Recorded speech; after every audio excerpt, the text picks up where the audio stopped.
Please subscribe.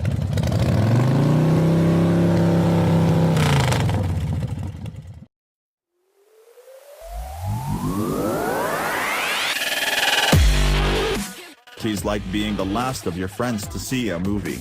You've avoided the spoilers, but you also know they loved it. That raises your expectations, even though the previews maybe weren't so convincing. So when I fired up the 2018 Kia Stinger GT, months after the first riders to drive it, it was with more than a little anticipation.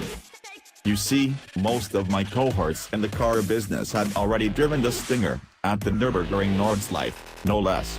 They'd returned from Germany with Cheshire cat smiles and endless, under-embargo praise. I was a tad skeptical, having driven many Kias prior to the Stinger. But I was hopeful, too. Kia has made such strides in exterior design, interior quality, and powertrain refinement that the foray into sportiness seems inevitable, but success in the sporting arena is anything but a given, even for the established players. To say the Stinger GT faced a high hurdle from its inception is to misunderstand the challenge. Taking on the likes of the BMW 4 and 6 Series, the Porsche Panamera, and the Audi S5 Sportback is functionally impossible, even with a competitive product. Why?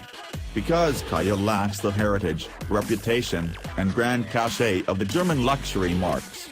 Fortunately, Kia knows that and doesn't waste its effort trying to be something it's not yet, anyway. Instead, it aims for a more achievable goal, a genuinely sporty sedan that ticks enough boxes to be the rational choice over its venerable ersatz rivals. I wasn't let down, exactly, but I also didn't get the wig pushed back amazement of a two-thumbs-up summer blockbuster. You certainly can't blame the roads. Angeles National Forest has some of the best in the country, easily up to the task of displaying the goods of any car with performance aspirations. It's not that the Stinger GT isn't a very good sports sedan. It's that it's not as good as I'd hoped, given all the tongue-wagging by other scribes. The problem, ultimately, is with rationality. After a day behind the wheel of the Stinger GT, I can say with all seriousness that it is the rational choice over a BMW 440i or even a base-level Panamera. It's just as comfy as either German, nearly as nice inside, less so compared to the Porsche, accelerates quicker, handles with similar alacrity, and costs somewhere between two-thirds and half as much.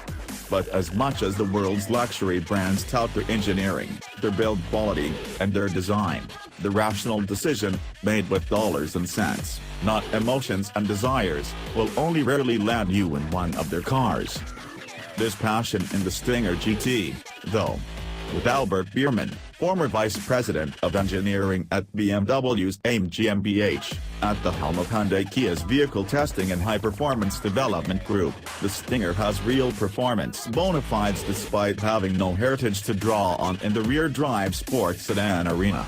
And it's certainly not rationality that makes you stick a twin-turbocharged, 3.3-liter V6 engine rated at 365 horsepower, at 6,000 revolutions per minute, and 376 pounds-to-foot of torque, from 1,300 to 4,500 revolutions per minute, lengthwise into a family sedan.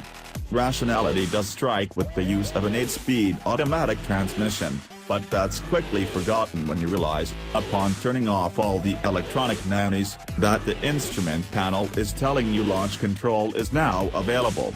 Peg the brakes, pin the gas, and then bam! You're off as soon as the brake is released. Claim 0 to 60 miles per hour?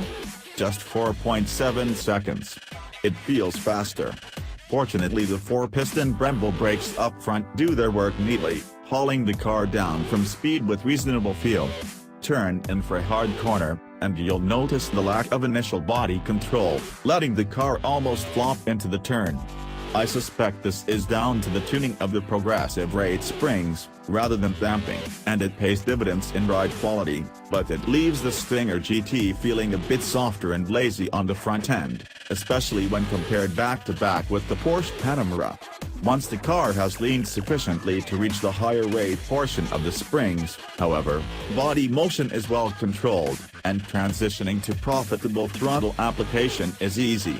If you're a bit more abrupt on the throttle, you can break the rear loose easily, and thanks to the long wheelbase, it's easy to hang it out as long as you'd like. It's not the sharpest knife in the drawer, but it'll cut the mustard. The Stinger GT's all-wheel drive system has perceptible rear bias when driven hard, too. But even in the rear drive-only model, with the Stinger GT's safety equipment and maximum alert, it's all but impossible to slide the car more than a few feet, which should reassure drivers curious about the dynamics of a rear-wheel drive car but not yet used to the delicacy required on the throttle in wet or wintry conditions. Let's face it, as much as the Stinger GT can be included reasonably in company with the likes of BMW, Mercedes, and Porsche, its actual customer base is more likely to come from brands like Honda, Toyota, and Nissan. That customer base hasn't had much experience with rear-wheel drive cars. Naturally, many, perhaps even most, will opt for the all-wheel drive system. But for those value buyers grabbing a standard Stinger, not the GT, on the strength of its good looks and roomy interior, the lower-cost rear-drive model will be the go-to pick.